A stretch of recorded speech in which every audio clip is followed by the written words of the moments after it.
ఇక్కడ సత్రంలో స్వామి దగ్గరికి వచ్చాము. మాకు అన్ని సదుపాయాలు బాగా జరిగినాయి. మనీ లేదు, మాకు అన్ని బాగా చూశారు. ఫుడ్ పెట్టారు, టీ ఇచ్చారు, పాలు. నెల్లూరు జిల్లా కావలి తాలూకా జలదంకి గ్రామం, జలదంకి మండలం అన్నీ మాకు బాగా చూశారు స్వామీజీ గారు. ఎవరైనా సరే ఇక్కడికి వస్తే ఇబ్బంది లేదు, బ్రహ్మాండంగా చూశారు. స్వామీజీ ఉన్నారు. ఫుడ్ కానీ వ్యాన్లు, కరెంట్లు, స్నానాలు, బాత్రూములు, సాఫలు అన్నీ ప్రతి ఒక్కటి లోటు లేకుండా జరిగింది మాకు. మేము ఎట్ట చేయాలండి, ఒక బజార్లో ఉన్నాము, తీసుకోలేదు. బజార్లో ఉంటే ఆటో ఆయన తీసుకొచ్చి వదిలిపెట్టాడు. ఆటో ఆయనకి మంచి జరగాలని బిడ్డ లక్షణంగా ఉండాలి. ఆయనే మాకు దారి చూపించింది, సత్రం చూపించాడు.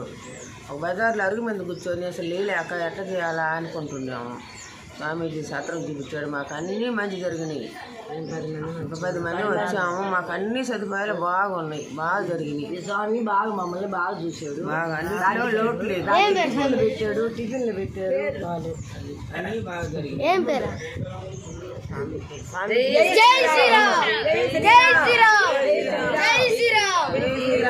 బాగా అన్ని సదుపాయాలు అన్నీ పెట్టించాడు. బాగా